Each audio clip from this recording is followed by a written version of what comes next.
Welcome to Corporate Warrior, the podcast that brings you the best advice on how to improve your health, optimize performance, and maximize productivity. With your host, Lawrence Neal. This episode is brought to you by hituni.com. If you haven't been a long-time listener and had the upsides of high-intensity training drilled into your brain, HIT has dramatically reduced my exercise volume to sub 30 minutes per week, while helping me build more muscle and reduce my body fat to 10%, which in turn has enabled me to do more with my time, like play sports that I love, build businesses, and play more Call of Duty. Who wouldn't want that? So what has this got to do with Hit Uni? HitUni.com are providers of amazing online courses that teach you all about high-intensity training. There's a course for newbies that will show you how to optimize your workouts to build more muscle, burn more fat, and improve overall health. And the bulk of the courses are designed to qualify you to become a high-intensity training personal trainer and equip you with all the knowledge and business skills you need to build a successful fitness business. Hit Uni comes highly recommended by Body by Science author Dr. Doug McGuff, Discover Strength CEO Luke Carlson, Drew Bay, and Medex Precision Fitness owner Blair Wilson. It was founded by author and one of the UK's leading personal trainers, Simon Shawcross, who's been training people for 15 years and has supervised over 15,000 workouts. With help from contributors like Jimmy Moore, Dr. James Steele, and Edward Harrison, and inspiration from Arthur Jones, Dr. Ellington Darden, Ken Hutchins, Mike Mensa, Hit Uni is a goldmine for learning everything to do with high-intensity training. The courses are delivered online through the website, where you can learn via a variety of multimedia materials at your own pace. There's an online support and discussion forum where you can share ideas and ask for help. I personally used Hit Uni to build my own stunning physique, just kidding, but I have purchased a course to improve my understanding of HIT and improve my own results. The content is amazing, the courses are really easy to follow, and each section is organised into these bite-sized chunks that give you a real sense of achievement as you tick off each one. To get your exclusive Corporate Warrior 10% discount on any course you purchase, simply head on over to hituni.com, that's hituni.com, and enter the coupon code CW10. So again, head on over to hituni.com, choose your course, and enter the coupon code CW10. Thank you for your support. Hello, this is Lawrence Neal and welcome to another episode of Corporate Warrior, the home of health, business and lifestyle optimization, where I interview experts to tease out the dietary principles, workouts, psychology, time management techniques, etc. that you can apply for a more balanced, productive and happy life. Guests range from health and fitness giants like Mark Sisson and Ben Greenfield to productivity specialists like David Allen and Tom Church. I've interviewed New York Times best-selling authors, ER physicians, some of the best personal trainers in the world, super successful entrepreneurs, extreme endurance adventure racers, and digital nomads, etc., etc. Today's guest is the popular and highly demanded Richard Winett, who joins us for a round two. In this episode, we get into some of Richard's latest research and his future projects on the horizon. We talk in depth on how to motivate someone to take action and start losing body fat or start exercising. It's something that is quite close to my heart, and I do struggle to motivate some of the people close to me to take the necessary action to actually change their body composition and improve their health. I ask Richard a bunch of questions you guys submitted regarding his exercise philosophy, and we do get into more specifics about his training and training in general. And if any of you have that friend, and I have several, who appear to defy some of the arguments around genetics being the dominant factor in the barrier to gaining muscle, I do explore these anomalies with Richard. So, I'm sure we've all got that friend who used to be really, really skinny and now is in tremendous shape and had been able to build quite a lot of muscle mass. But truth is, there's a number of factors why that is. I'm not sure if hard work over a long period of time and eating excessive amounts of calories are the answer. So we do get into that in a little bit more detail. And yeah, so all the show notes and links will be in the usual place on corpwarrior.com. That's CORP warrior.com. Just search Richard Winett. That's Richard, and Winett is WIN for November, ETT. The audio is okay, it's not spectacular, so turn up your speakers and get out your notepad, because there are plenty of great tips here from a man that has decades of experience in exercise and has tried it all. Please enjoy this interview with Richard Winett. Okay, so first question. I know you mentioned this in take one of the last one, which we obviously postponed to now. So sorry to ask you to repeat, but would you mind sharing the research that you're currently working on, which I think you did begin to explain last time we spoke, if you remember? You've been with a team of people, and certainly not just myself. We did a very good randomized control trial over a 5-year period. And what we are focused on is very simple resistance training as basically an intervention, a treatment for people who are pre-diabetic.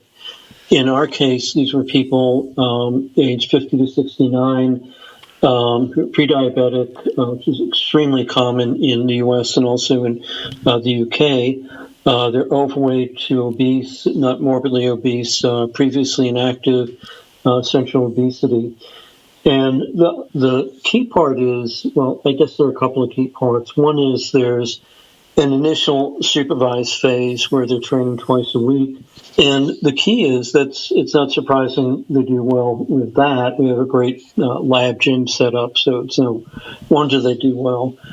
But what we're really interested in is maintaining that. So they go through a transition phase, and then they train in a community facility, which meets some reasonable degree of having enough equipment, safety equipment, etc. And they're randomized to one or two conditions. One condition, they're getting a fair amount of help and contact, not in training, but phone contact. They go to a project site. The name of the project is Resist Diabetes. And it's very tailored. They plan their workouts. They get feedback. They report their workouts. And another condition is similar to that, but it doesn't have the degree of contact. And what we're able to show is that we were able to have people over about the next year train with a pretty good adherence rate, which is about 75%. And keep in mind, unlike maybe you and me, people don't love to do this kind of training. But most importantly, after the initial supervised phase and then throughout the maintenance, what we're able to show is that after the supervised phase, but also through the maintenance phase, about 1/3 of the people were no longer pre-diabetic. To use the term, they are normal glycemic. And if you look at the much more involved traditional diabetes prevention program, which does work, it's traditional weight loss and usually walking each day. It's the rate we're getting is fairly similar. So we have basically another approach that could appeal to people. And not everyone wants to do resistance training. Clearly, not everyone wants to do the traditional diabetes prevention program.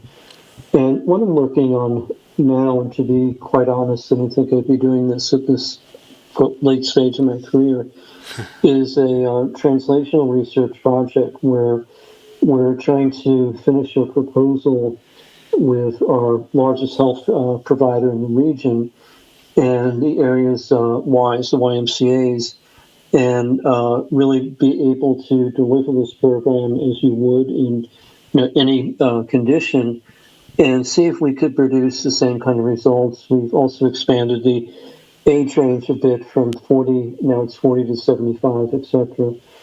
So we're going to try to get funded for that, which in our era is very difficult these days, as I know it is in the UK too, but certainly worth a try. So I think what we're finding is resistance training, which used to be thought of as simply, it's something you could do to get a little stronger, and if you're responsive, you can add a little muscle mass, and now it's very clear it has many health benefits that weren't perceived years ago.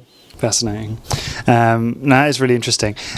Richard, do you mind just where you are, just move very slightly to your left? Because when you're slightly left, it's so much clearer. So That's great. Yeah, that's perfect. Okay. That is actually brilliant. So yeah.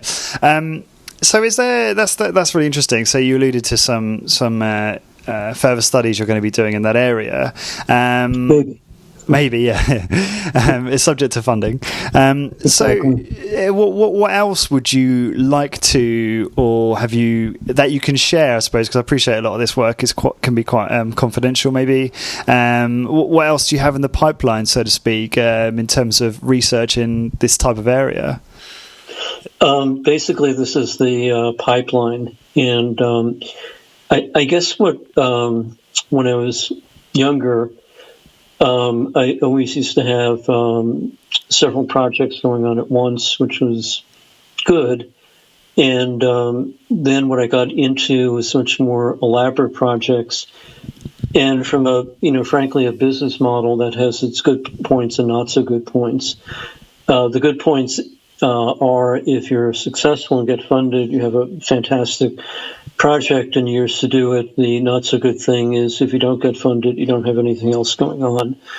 But right now, this is my main thing, plus my other stuff I do at the university, which is some administrative stuff and some teaching, etc. What sort of subjects do you focus on teaching these days? Pretty exclusively, and not surprisingly, health psychology, which I do at both the undergraduate and graduate level. Okay, cool. And that actually brings me on quite nicely to the next question. So, talking about motivation, there are several people in my life, and I'm sure I'm speaking on behalf of a lot of people who listen to this, that are very close to me, that need to lose a significant amount of body fat. And I've tried personally to motivate these people to make the necessary changes in their diet, because obviously diet is first and foremost, and training and everything else comes very secondary to that.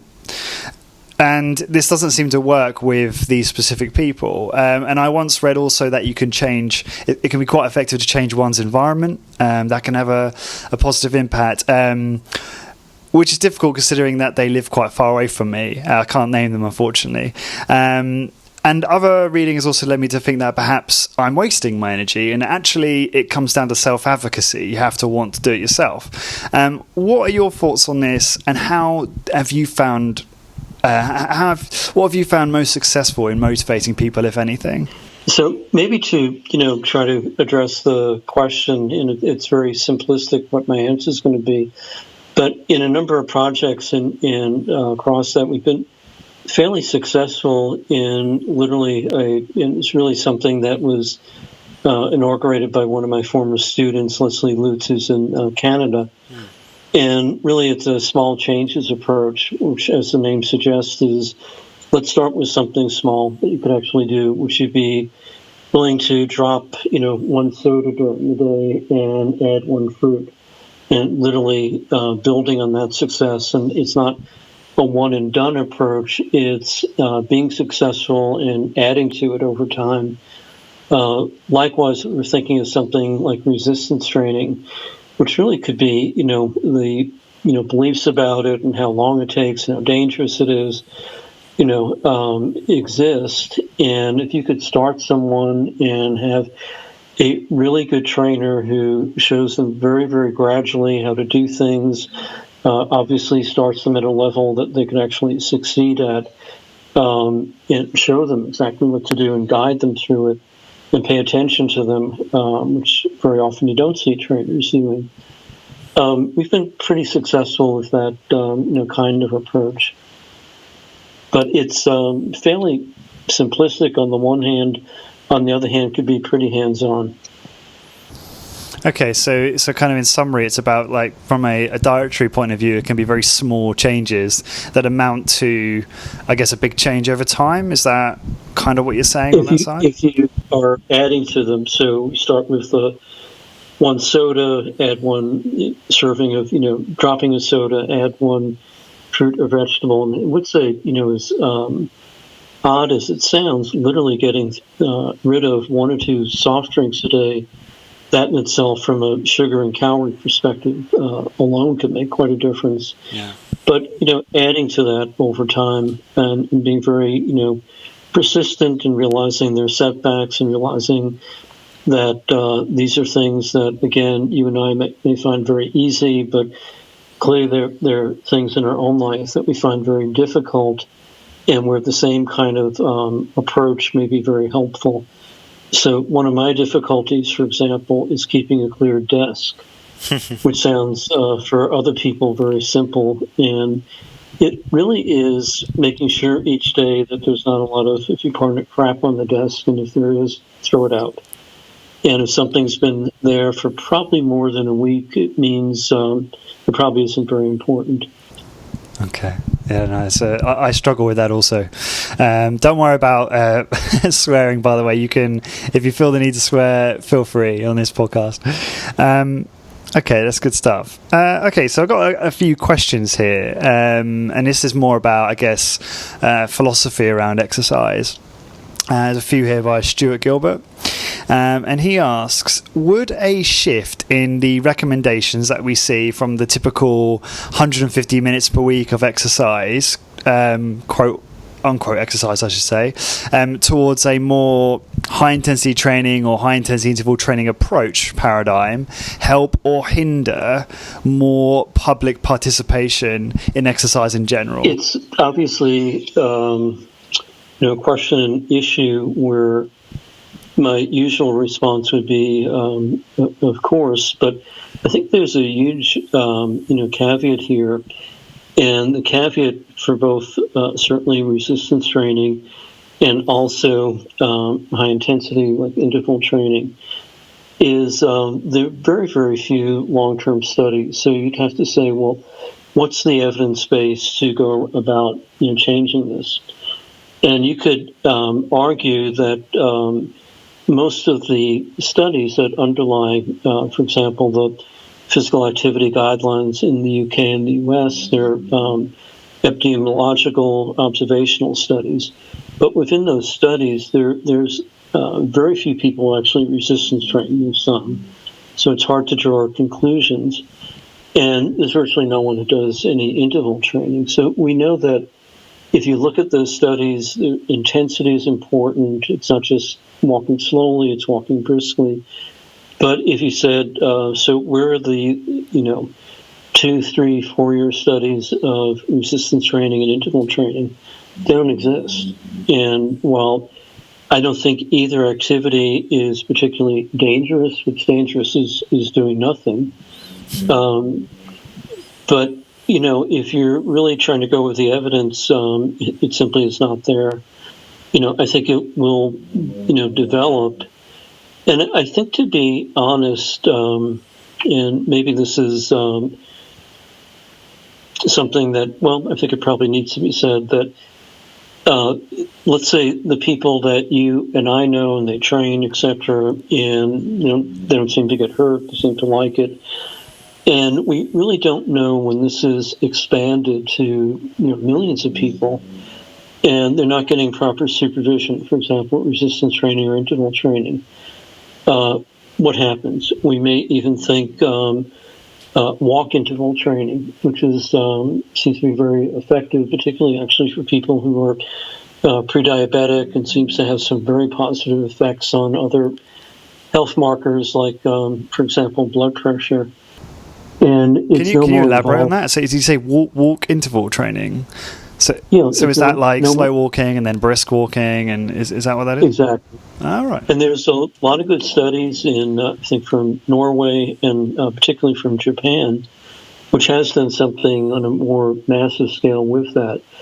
But to tell you the truth, we don't know, particularly in the U.S. and I think in UK also, there are so many millions of people who've been so sedentary and are so deconditioned, and to do this stuff, just with some instructions and unsupervised, may not be, the best idea. So, the worst that could happen for those of us who are, advocates of more high intensity training is that it's more widely introduced, and you get a lot of people with injuries, which we hadn't anticipated.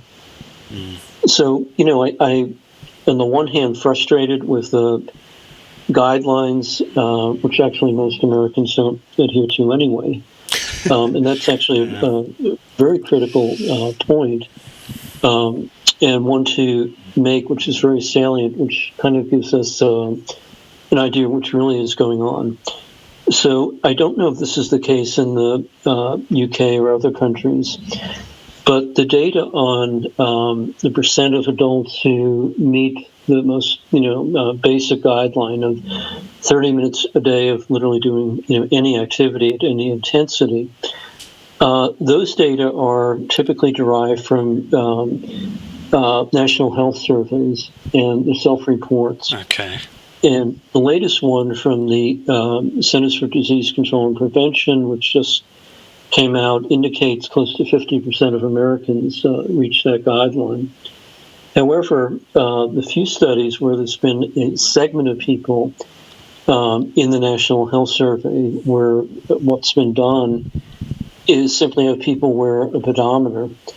And when they do that, it indicates that about 5% of the people meet the guideline. Oh, wow. So why our Centers for Disease Control and Prevention will not use the objective measure, that's an interesting political kind of question. It is. Which I think has a fairly obvious answer.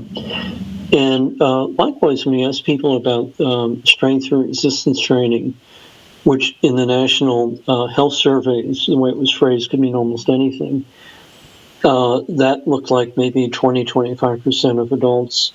But when you have a better definition of that, which is training muscle groups twice a week, training 7 muscle groups each time, it looks like maybe 5 to 6% of adults do anything like that. So we have a very, very long way to go.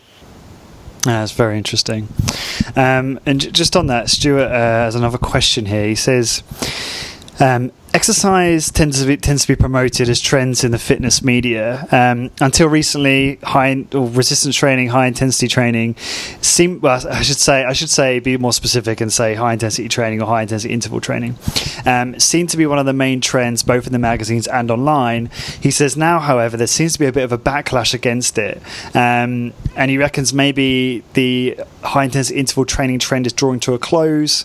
If this is so, do you think it's because fitness professionals and writers believe that it's hard to motivate most clients with this type of intense training, therefore making it psychologically unsustainable for many? I guess you've answered this in a way, but do you have anything to comment and say on that question? I think that probably is part of it, and I think also at least what I've seen in gyms in the U.S. and also while traveling around the country and other countries, is it's been overdone, which is a whole other topic. I mean, you don't have to kill yourself doing this stuff to be effective. So I think it's been overdone. But also keep in mind the fitness industry feeds on something new. So high-intensity interval training, even though we could say, gee, this could be very effective, it's no longer new. So it's on to the next thing. And it's, again, unfortunate.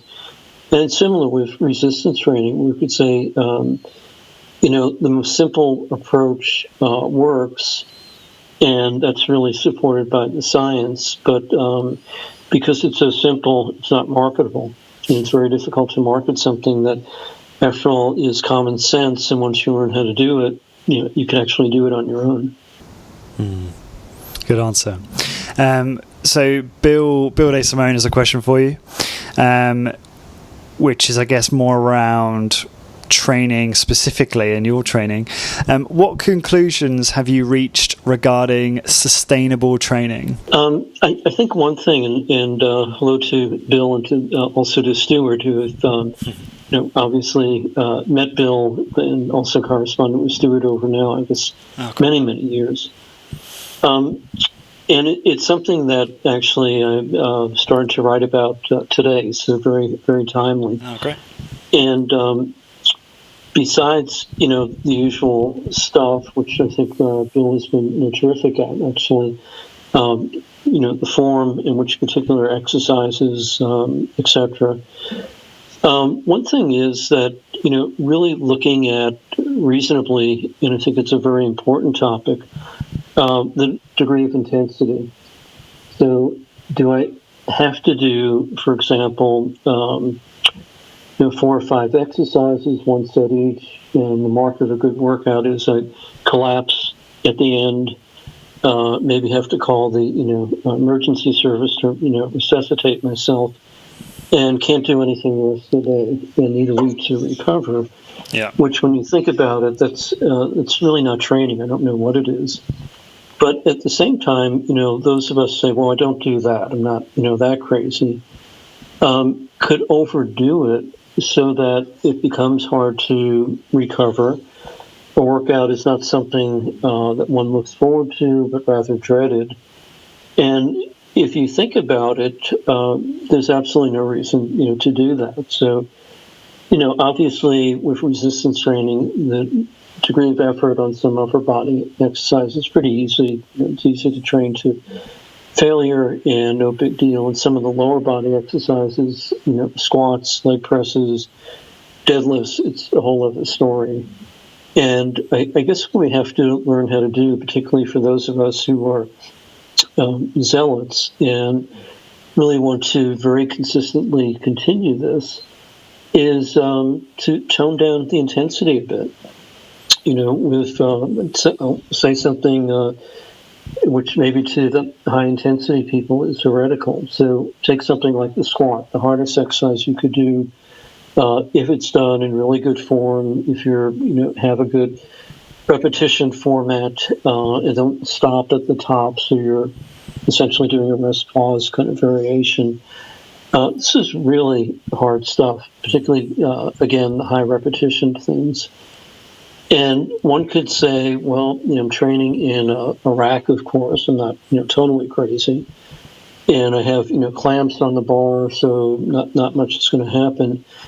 And this is an exercise which is probably the hardest thing you could do if you really do it, correctly. And what I'll do, which is the heretical part, is I'll stop a repetition short of my last rep. And you could say, oh, well, I guess you're not supposed to do that. You're in a rack. But, think about it. One is I'd like to look forward to actually doing this again. 2 is, even if you're in a rack and can't quite do that last rep, something's going to happen. So you become, you twist to one side or the other, or you go to a much lower position than you should be in. And if you do this and you're using some reasonable weight and something happens to a knee or hip, you're done. So I think that the way I look at it, you could be a lot kinder to yourself. And it's the same thing with interval training. I mean, I'm not going to do this. There's some, actually, what's interesting, some very good data that existed over 15 years ago. In fact, there was an article going back, I think, to 2000 in Sports Medicine, which continues to be a pretty good journal. And what it pointed out is that most of the benefits from cardiovascular training, particularly the quote, greater benefits, you just get past what used to be called your aerobic threshold. So for a lot of us, it's maybe 75% not of heart rate, but of aerobic capacity, maybe around 80+% of heart rate max. And that's the stimulus. And doing that for a few minutes, you're done. So the idea here, again, that you have to go totally all out and kill yourself, and if you don't go to your maximum heart rate, you're kind of not really doing this. It's really not true. I mean, you can do that, but unless you're training for something like the Olympics, you'd say, well, why am I doing this? I mean, what's the point of it? I'm not a professional athlete where after a workout, I could go home and lie on the couch for 4 hours. I mean, it's not, part of my lifestyle. So I think sometimes, personally, I get carried away and, go too far. I've learned to say, look, if I can't feel recovered from a workout the next day. I mean, what's the point of this? Am I supposed to rest like a week or something? And I think the other part of it is, particularly if you train relatively frequently, maybe even not that frequently, is simply saying, my goal is I'm going to do the best I can on this particular day.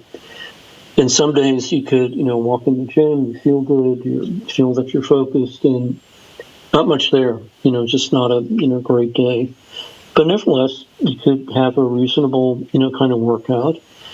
And some days, simply better than others. And if you're consistently training, show up, train, that's really what it's about. And not taking this to such an incredible extreme that the ability to stay at it, or more to the point, wanting to stay at it, is completely diluted.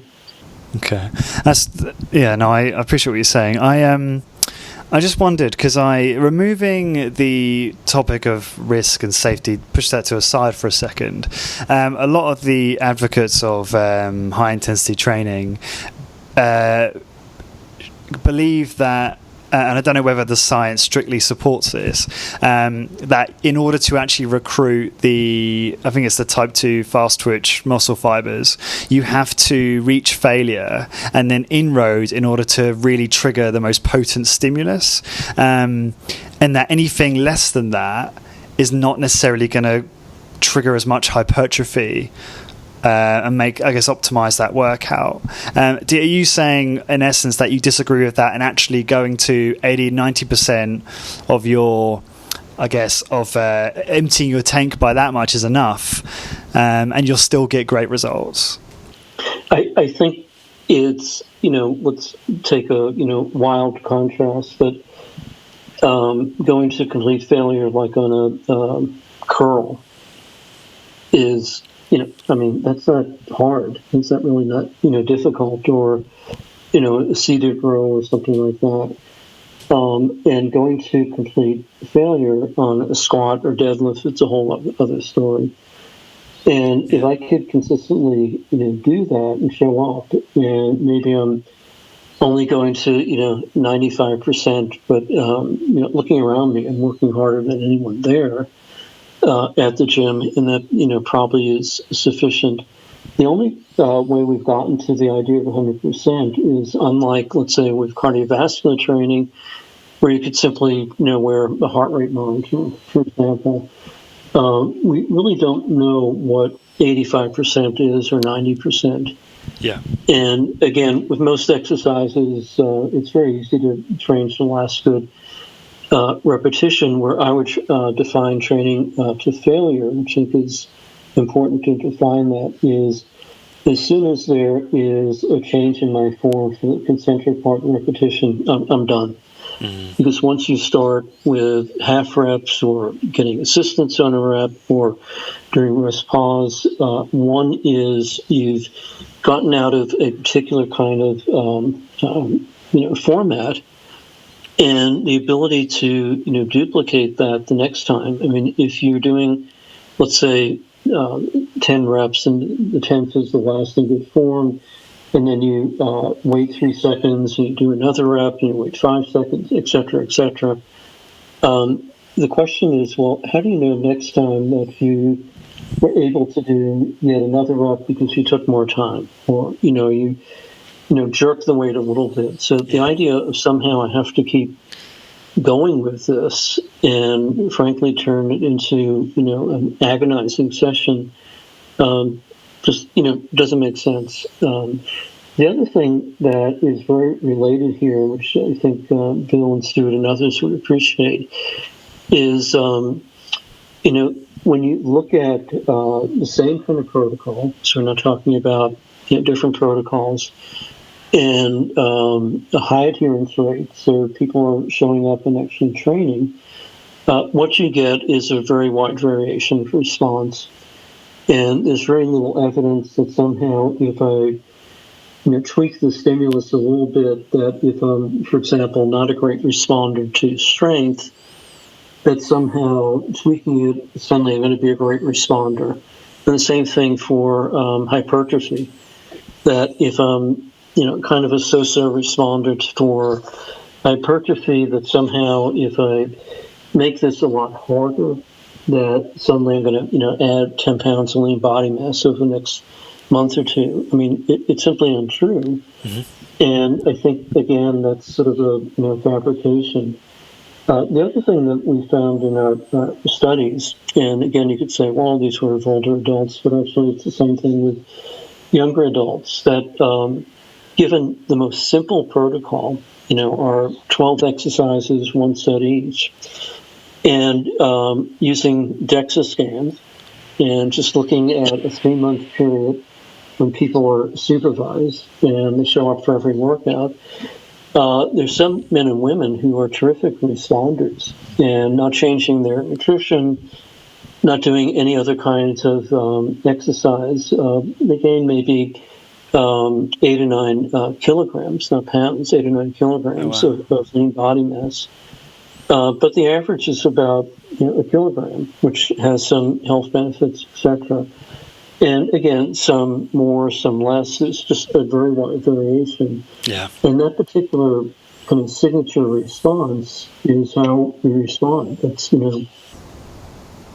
Okay. Earlier we were talking about supervision around training, and you kind of alluded to, maybe there are benefits to supervision, certainly if the person, you're trying to motivate someone who's not used to exercising or doing resistance training. So in your experience, how important is it to have someone supervise your workouts, but this time from a performance perspective? So things like the Hawthorne effect, that apparently we perform better at perhaps anything, but I'd be interested to know if you think that we perform better at resistance training, specifically if we're observed by a supervisor.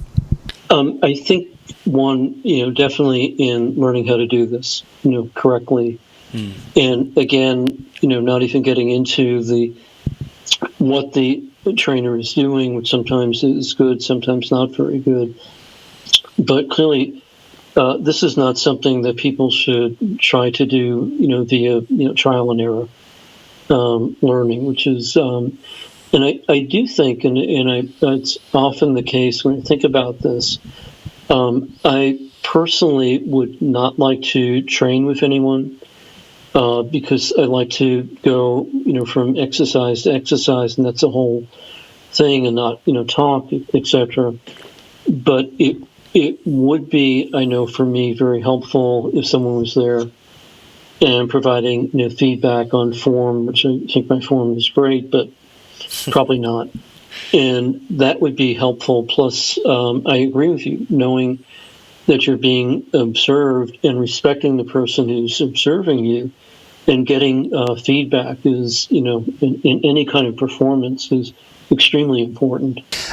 So the next section, I'm going to kind of jump back a little bit because I'm interested in your views about traditional high-intensity training. I'm going to ask you a bunch of questions that are talking about, or ask you about the optimal stimulus for hypertrophy, in your opinion. Some of them sound very similar, so I'll try my best not to repeat myself, but it's obviously quite a complicated topic. So last time we spoke, you explained how you were doing.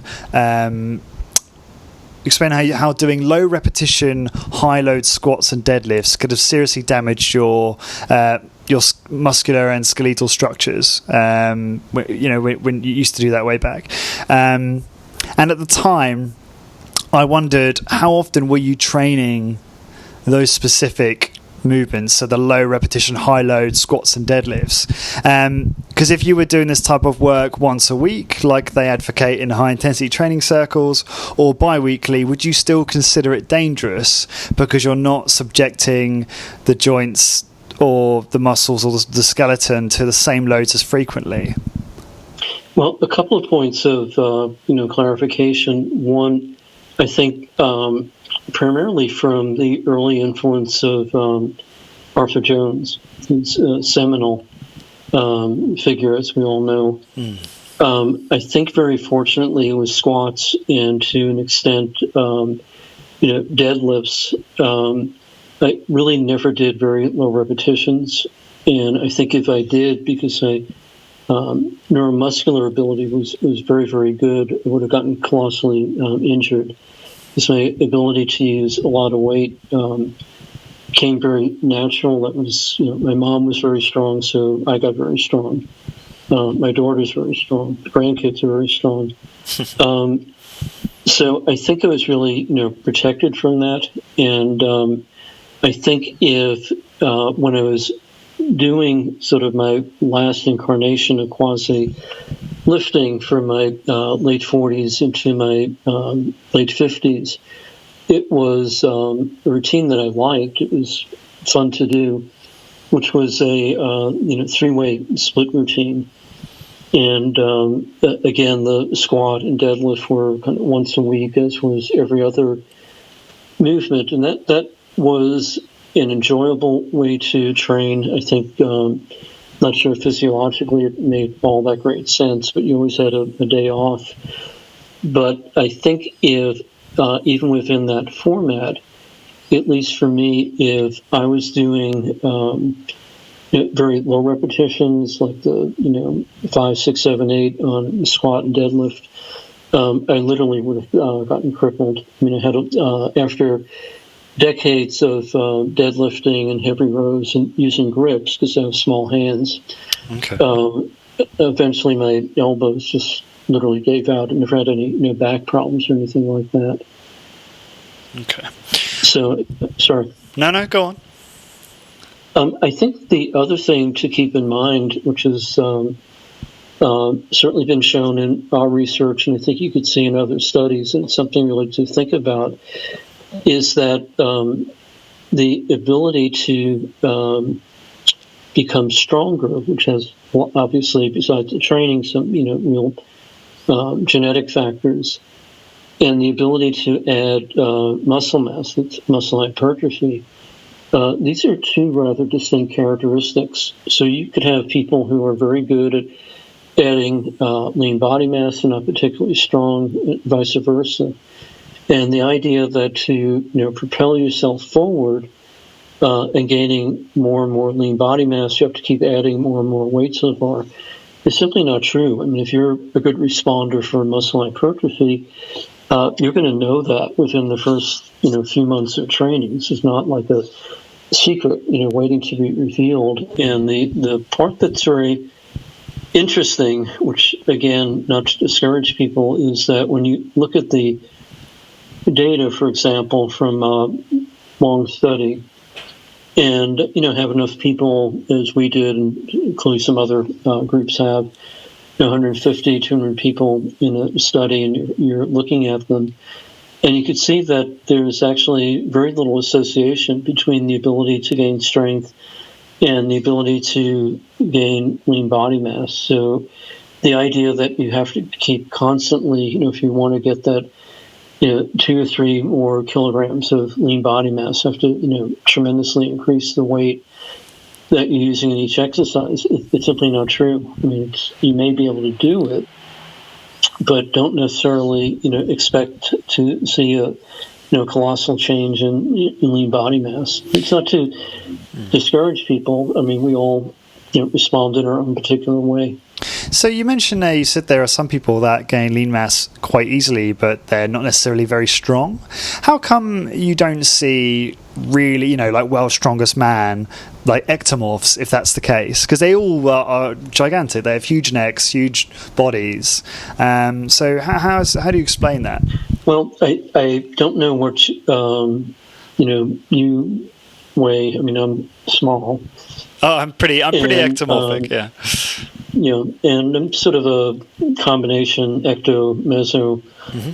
And, you don't see on these shows, I mean, I weigh all of like 145 pounds. So you don't see someone on a show, as the world's strongest man, weighing 145 pounds and weigh 3 times, what I weigh.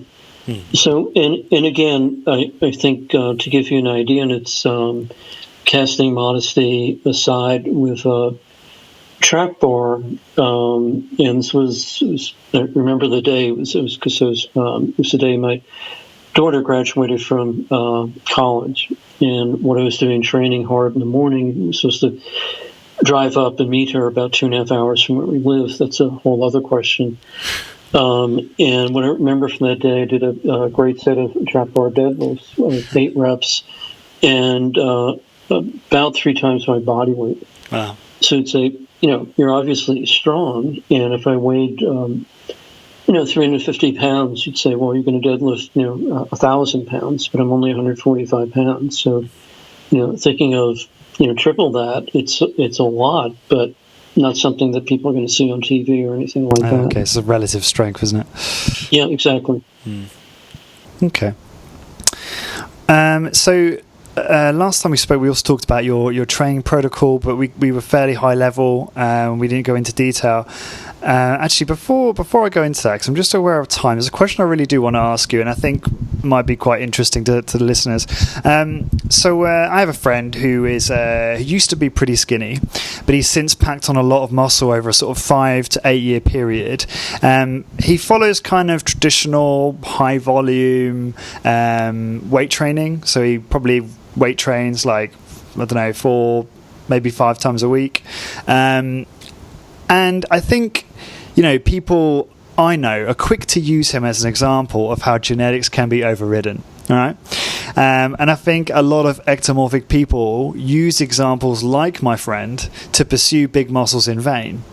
But it does baffle me. Is that because my friend, although he was skinny, he maybe had a growth spurt, or he is just a strong responder to exercise? Because it is quite dramatic. If you see photos of him, when we were hanging out years ago, he's quite skinny, but now he's still very light. It's quite interesting. He's got, I think he says it's because his legs aren't very big and muscular, but he looks heavier than he is. Like, he probably weighs the same as me, but we look very different. So what are your thoughts about those sorts of examples that a lot of people draw on when they're saying, oh no, it's not just about genetics, you can eat your way or train your way to huge muscles? Simply, one, some people are good responders to a particular type of exercise, and 2, what's very interesting, besides the individual variation, what's even more striking, and it's something that you said, and actually not going into details, I pointed this out to years ago to one of the researchers in the field. And what's very interesting is to see someone who's, quote, a good responder, like your friend, and then notice there's some muscle groups he has, presumably he's training the same way and just as hard, that really don't respond that well, at least in terms of getting bigger. So the within individual variation is also very interesting. It's almost like a perfect control, which again is a very interesting take-home message. That maybe for certain muscle groups, it's very easy. You have easy to respond, and others simply don't. And it's the rarer person who has every muscle group that looks, fantastic. So again, I think that clearly there's some people who start out being very, thin, very skinny, etc. Pack on a lot of muscle mass, but not including your friend. It sounded like he was, started as a younger adult, not a kid, like a lot of us did. But one of the things in the field to really consider is that a number of us started out as teenagers, young teenagers. And then people will talk about, well, I was able to gain, 40, 50 pounds of muscle mass, which sounds fantastic.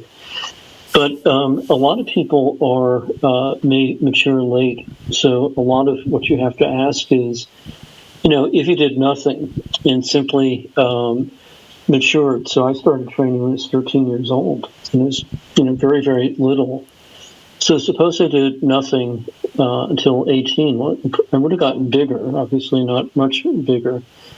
So how you calculate how much you actually gained in lean body mass depends when you started, if you consider sort of natural maturation, which is part of the process. And then also consider that some people mature much later. So they may say, well, I didn't start till I was 18 or 19. And, Well, maybe they matured later. And as a little anecdote to this, I was talking about this to one of my friends the other day. When I was in high school, then started college, I was 18, and two of my friends, late in high school, they were my size. I mean, hung around together, etc. One of them, within about 6 months thereafter, he actually grew about a foot. He became 6'5". Oh, wow. And here I was, the same. Another guy actually went away to school, one of the Ivy League schools, came back to visit. He had been also my size. He came back, since he's now 18 or 19. And he had an incredible late growth spurt, and he was over 6'6". Wow. I remember he walked into our house, he had to bend over to get, what would you say? The only thing that he was doing was playing soccer. So again, there are different, points of maturation. So it's sometimes hard to figure out how and when a person actually gained. Interesting. Okay, a few minutes left, but just a couple other things I want to ask you. So obviously there's a lot of controversy right now around the amount of sitting that we all do. People are sitting, having their breakfast, sitting in their cars to go to work, and then are sitting at desks for 6 to 8 hours a day. So, what's your view on the detriments of sitting? I mean, a lot of people say there's adverse metabolic effects. There's the fact that your hip flexors shorten and it can put strain on your lower back and this kind of thing. So what are your thoughts? Do you worry about excessive sitting? And if so, how do you mitigate that against that yourself? What do you do to avoid it, if you do, that is? That's really a great topic, because I think the controversy is not so much is sitting detrimental, although I don't think sitting is the new smoking. New smoking is, positively the worst thing you could do. But I think the controversy is if I'm actually exercise, and then the question is, well, how often, how much, etc. So the dose of exercise. Am I actually protected from excessive sitting, which is very easy to do. It's very easy to be incredibly, productive for several hours on end and literally not move. Move our, technology. And there's some data from, the group in Norway, which suggests if you're active, not so much active, fit, cardiorespiratory fitness, then sitting may not be that detrimental, at least to about 8 hours a day. And there's some other recent studies which would suggest the same thing. But we have to consider that most people in the U.S. and I think in the U.K. have a very high proportion of people who are overweight to obese, do virtually no physical activity. On top of it, are sitting 6, 8, 10 hours a day. And their major recreation is watching TV and eating at the same time. So I think it's real, and the only question for let's say people like us and other people who exercise is, am I fully protected from this? And is it sufficient? Let's say this morning I did a pretty hard lower body workout, so can I sit the entire rest of the day? Is that okay, or should I be getting up every hour or so?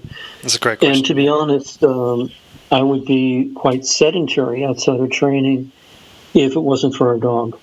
So I have to walk him at least several times a day. So that's sort of what I do. My girlfriend would love But I think Sorry. Do you have more to comment on that, or is that? No, I think the open question is, does exercise, and if so, what dose and what kind, obliterate the effects of sitting? Yeah. We truly protected. And I think that while there's some data to suggest that, I don't think there's enough data. So I know what I try to do, at least when I think about it, is if I'm working, at least get up every hour, stand, stuff like that, plus the dog walking. Yeah, I try to make it more organic, so I try and, rather than, I'm not very good at following this every hour you should stand up type of thing. So what I try to do is, whenever I take a phone call, I try to go for a walk and I use a hands-free. So that's great. It's a great idea. So it's just automatic rather than trying to set a diary reminder or something like that, which never works because. Sorry? Easily ignored. Yeah, easily ignored, or oh no, I'm too busy to do that right now. You know how it is. Forget about Yeah. Richard, we're coming to the end of the hour, so I'll close it off there. But I really, really enjoyed this. I really value. We only got through a few questions. But the information I think is really useful, and there's some questions I've been wanting to ask you for a long time. So thanks for your time. What's the best way for people to contact you? I know you probably shared this on the previous one, but would you just share the best way for people to contact you? And sure, the best way to contact me is via email, and it's one word: Richard Winett, Winett, Richard Winett, Winett @gmail.com. Wonderful. And for everyone listening, for all of the show notes and resources and links for this episode, head over to corpwarrior.com. That's corpwarrior.com, and you'll be able to get all of that information. So thanks again, Richard. I'll get to work on this, and I'll let you know as soon as it's live. I appreciate you doing this, and it's really been an honor. Thank you. You're most welcome. Take care, Richard. All the best. Okay. Bye now. This episode is brought to you by hituni.com. If you haven't been a long-time listener and had the upsides of high-intensity training drilled into your brain, HIT has dramatically reduced my exercise volume to sub 30 minutes per week, while helping me build more muscle and reduce my body fat to 10%, which in turn has enabled me to do more with my time, like play sports that I love, build businesses, and play more Call of Duty. Who wouldn't want that? So what has this got to do with Hit Uni? HitUni.com are providers of amazing online courses that teach you all about high-intensity training.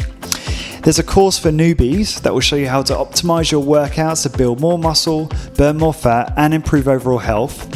And the bulk of the courses are designed to qualify you to become a high-intensity training personal trainer and equip you with all the knowledge and business skills you need to build a successful fitness business. Hit Uni comes highly recommended by Body by Science author Dr. Doug McGuff, Discover Strength CEO Luke Carlson, Drew Bay, and Medx Precision Fitness owner Blair Wilson. It was founded by author and one of the UK's leading personal trainers, Simon Shawcross, who's been training people for 15 years and has supervised over 15,000 workouts. With help from contributors like Jimmy Moore, Dr. James Steele, and Edward Harrison, and inspiration from Arthur Jones, Dr. Ellington Darden, Ken Hutchins, Mike Mensa, Hit Uni is a goldmine for learning everything to do with high-intensity training. The courses are delivered online through the website, where you can learn via a variety of multimedia materials at your own pace. There's an online support and discussion forum where you can share ideas and ask for help. I personally used Hit Uni to build my own stunning physique, just kidding, but I have purchased a course to improve my understanding of HIT and improve my own results. The content is amazing, the courses are really easy to follow, and each section is organised into these bite-sized chunks that give you a real sense of achievement as you tick off each one. To get your exclusive Corporate Warrior 10% discount on any course you purchase, simply head on over to hituni.com, that's hituni.com, and enter the coupon code CW10. So again, head on over to hituni.com, choose your course, and enter the coupon code CW10. Thank you for your support.